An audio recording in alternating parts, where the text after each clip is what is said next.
बिहार आज इंडिया का सबसे गरीब स्टेट है।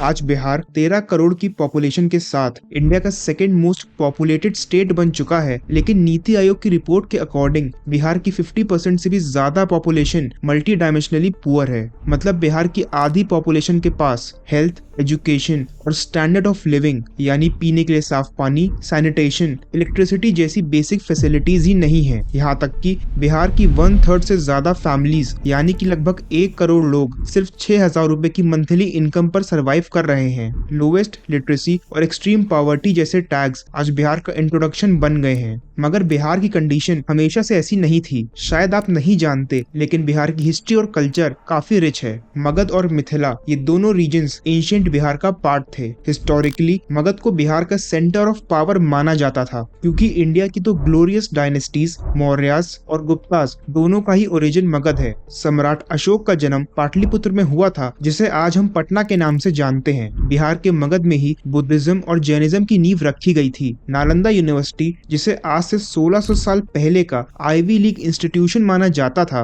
वो भी बिहार में ही है। और तो और इंडिया के फर्स्ट प्रेसिडेंट राजेंद्र प्रसाद भी बिहार से ही हैं। लेकिन फिर सवाल ये उठता है कि जब बिहार की हिस्ट्री इतनी पावरफुल थी, तो उसकी प्रेजेंट सिचुएशन इतनी खराब कैसे हो गई। देखिए, कहना गलत होगा कि बिहार की सारी प्रॉब्लम्स इंडिपेंडेंस के बाद स्टार्ट हुई हैं। असल में इंडिपेंडेंस से पहले बिहार में जमींदारी सिस्टम एग्जिस्ट करता था, जिसकी वजह से बिहार उस समय भी बाकी स्टेट से पीछे था। जमींदारी सिस्टम मुगल रूल में स्टार्ट हुआ, जिससे जमींदार बेहद पावरफुल हो गए। जमींदार फार्मर्स को लैंड लीज पर देते और इसके बदले में वो उनसे हाई रेंट और टैक्सेस चार्ज करते। इस सिस्टम की वजह से फार्मर्स का एक्सप्लॉयटेशन और बिहार की पॉवर्टी दोनों तेजी से बढ़ते चले गए। इसके बाद जब ब्रिटिशर्स आए, तो उन्होंने जमींदारी सिस्टम के साथ साथ परमानेंट सेटलमेंट पॉलिसी भी इम्पोज कर दी। इस पॉलिसी का एक ही फोकस था, रेंट कलेक्शन को मैक्सिमाइज करना। मतलब अब चाहे पूरे साल खेतों में फसल हो या ना हो, फार्मर्स को हर साल एक फिक्स्ड अमाउंट जमींदार को देना ही था। अब जब सारा फोकस ही टैक्स कलेक्शन पर था, तो जमींदार ने भी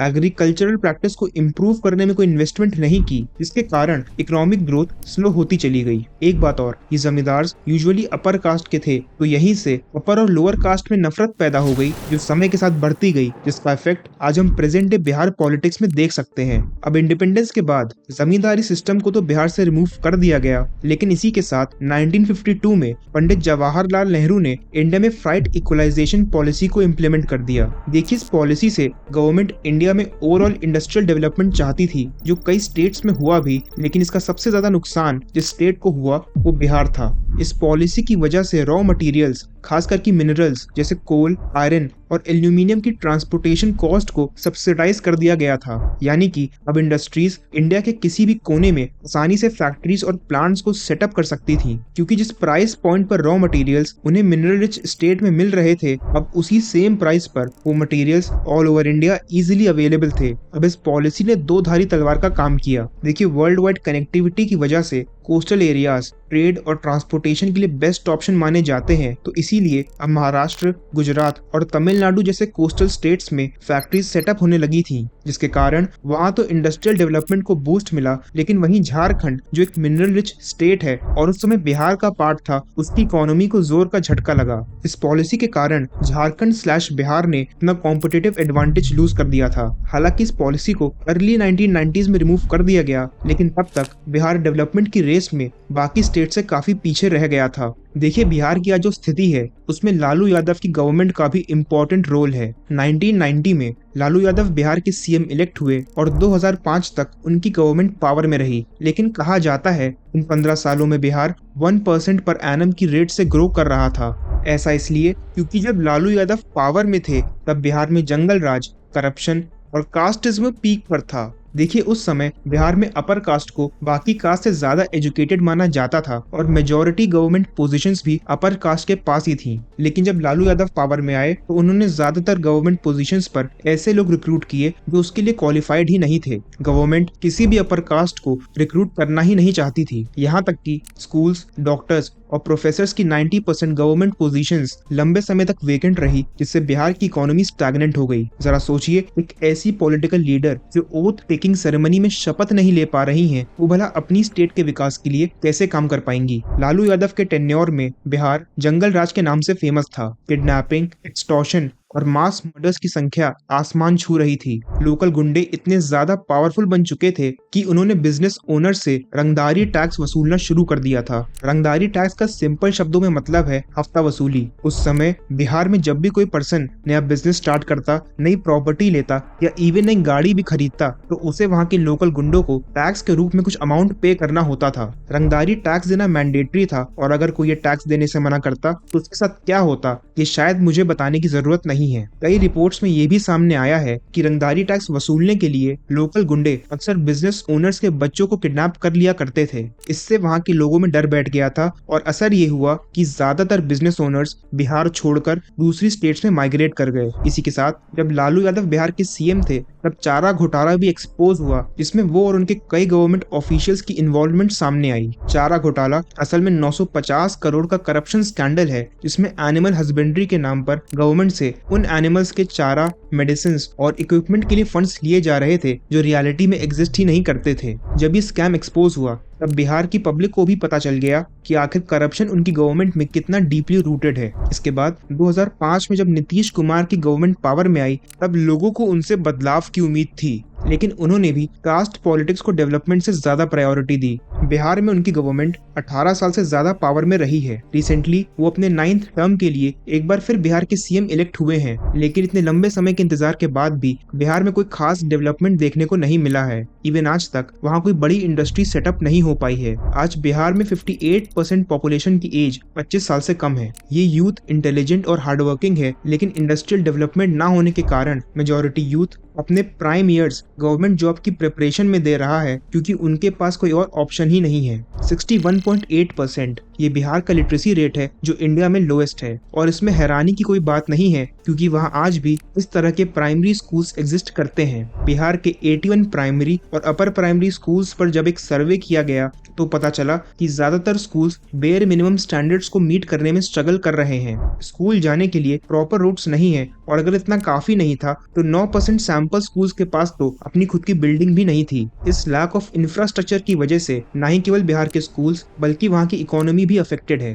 बिहार में ब्रिज कोलैप्स बहुत कॉमन है। लास्ट ईयर केवल 17 दिनों में ही बिहार के 12 ब्रिज ढह गए थे। जब इन्वेस्टिगेशन की गई तो पता चला कि ऐसा करप्शन और पुअर क्वालिटी मटेरियल्स को यूज करने के कारण हुआ था। ऐसे और भी कई इंसिडेंट्स हैं, जैसे रोड चोरी हो जाना, तालाब गायब होना और मास चीटिंग स्कैम्स, जहां पेरेंट्स खुद स्कूल की बिल्डिंग पर चढ़कर स्टूडेंट्स को चीटिंग करवा रहे थे। इवन एक गवर्नमेंट कॉलेज में स्टूडेंट्स बड़े आराम से बुक से चीटिंग करके एग्जाम दे रहे थे। ये सब सुनकर आपको हंसी आ सकती है, लेकिन ये सभी इंसिडेंट्स बिहार को ऐसा लो ट्रस्ट सोसाइटी रिप्रेजेंट करते हैं। जरा सोचिए, भला कोई भी इन्वेस्टर ऐसी स्टेट में इन्वेस्ट क्यों करना चाहेगा जहाँ इतनी मिसगवर्नेंस और करप्शन है। बेसिक इंफ्रास्ट्रक्चर जैसे रोड कनेक्टिविटी और 4 to 6 लेन हाईवेज इन्वेस्टर्स को अट्रैक्ट करते हैं, लेकिन क्योंकि बिहार में फैसिलिटी नहीं है इसीलिए इन्वेस्टर्स वहां जाना नहीं चाहते। इसके अलावा सेफ्टी और सिक्योरिटी भी एक इम्पोर्टेंट फैक्टर है जो इन्वेस्टर्स को अट्रैक्ट करता है, लेकिन आज भी बिहार में 1990s के जंगल राज को कोई भुला नहीं पाया है। देखिए, आपने अक्सर न्यूज में या अपने आसपास के लोगों को ये कहते सुना होगा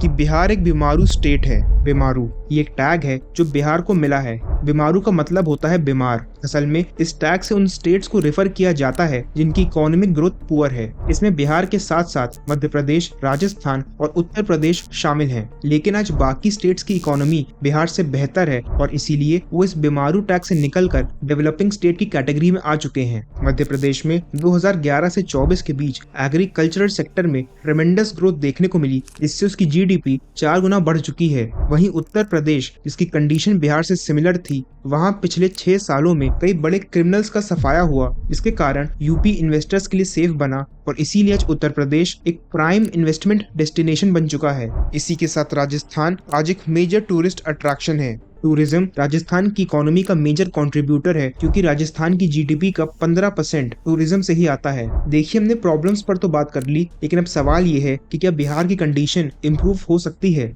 जवाब है हाँ। सबसे पहले अगर बिहार के इंफ्रास्ट्रक्चर पर फोकस कर उसे उसे इम्प्रूव किया जाए तो इसका बेनिफिट केवल स्कूल्स और यूनिवर्सिटीज तक ही सीमित नहीं रहेगा। क्वालिटी इंफ्रास्ट्रक्चर बिहार को एक टूरिस्ट हॉटस्पॉट में ट्रांसफॉर्म कर सकता है। जैसा हमने स्टार्टिंग में बात की थी, बिहार का कल्चर काफी रिच है। इसी वजह से बिहार का टूरिज्म धीरे ही सही पर इंक्रीज हो रहा है। जहां 2013 में सिर्फ 2.23 करोड़ टूरिस्ट ने बिहार को विजिट किया था, वहीं 2023 में ये टूरिस्ट का नंबर इंक्रीज होकर 8.21 करोड़ हो गया था। सीतामढ़ी, नालंदा, बोध गया और राजगीर ऐसे टूरिस्ट डेस्टिनेशंस हैं जो अगर डेवलप हो गए तो बड़े आराम से बिहार की इकोनॉमी को बूस्ट कर सकते हैं। इसी के साथ गवर्नमेंट भी बिहार को इंडस्ट्रियलाइज करने के लिए एक्टिव मेजर्स ले रही है। 2025 के यूनियन बजट में फाइनेंस मिनिस्टर ने बिहार में एक स्पेशल मखाना बोर्ड सेटअप करने की अनाउंसमेंट की थी। मखाना एक सुपर फूड है और बिहार इसका मेजर प्रोड्यूसर। बिहार की वजह से ही इंडिया आज टॉप 10 मखाना एक्सपोर्टिंग कंट्रीज में पहले नंबर पर है। इंडिया वर्ल्ड वाइड 90% से ज्यादा मखाना एक्सपोर्ट करता है। इसीलिए मखाना बोर्ड को सेटअप करने से बिहार में मखाना की प्रोडक्शन, प्रोसेसिंग और ट्रेड टेक्नोलॉजी को एनहांस किया जा सकेगा। यहाँ तक कि फार्मर्स जो मखाना कल्टीवेशन में इन्वॉल्व हैं, उन्हें ट्रेनिंग और फाइनेंशियल असिस्टेंस भी प्रोवाइड किया जाएगा ताकि उनकी प्रोडक्टिविटी और अर्निंग्स को इंक्रीज किया जा सके। देखिए, आपको ये जानकर हैरानी होगी कि बिहार के कई शहरों में इंडस्ट्रियल पोटेंशियल है, जैसे कि हाजीपुर प्लाईवुड के लिए फेमस है, गया लेदर गुड्स के लिए, मैच बॉक्स प्रोडक्शन के लिए कटिहार और मधुबनी हैंडलूम के लिए पॉपुलर है। ये लिस्ट बहुत लंबी है, आप पॉज कर पढ़ सकते हैं। बस दुख इस बात का है कि केवल कुछ ही लोकल इंडस्ट्रीज आज बिहार में फंक्शनल हैं। ज्यादातर फैक्ट्रीज आज कबाड़ खाना बन चुकी हैं। अगर इन लोकल इंडस्ट्रीज को रिवाइव किया गया तो ना ही केवल वो वर्कर्स जो माइग्रेट करके दूसरी स्टेट्स में जाते हैं उन्हें अपनी ही स्टेट में काम मिलेगा, बल्कि बिहार की इकोनॉमी को एक स्टेबल और स्ट्रॉन्ग फाउंडेशन भी मिलेगी। लास्ट में सबसे इम्पोर्टेंट, देखिए बिहार की आज जो कंडीशन है उसके लिए वहाँ के लोग भी जिम्मेदार हैं। जब आप बिना कोई सवाल पूछे डेवलपमेंट की ना सोचकर सिर्फ कास्ट के बेसिस पे अपना लीडर इलेक्ट करते हैं तो आपका लीडर भी आपकी डेवलपमेंट की नहीं बल्कि अपने वोट बैंक की चिंता करता है। आप खुद ही सोचिए, भला कोई भी पॉलिटिशियन ऐसे लोगों की डेवलपमेंट के लिए काम क्यों करेगा जिन्हें कास्ट के बेसिस पर आपस में ही लड़ने से फुर्सत नहीं है।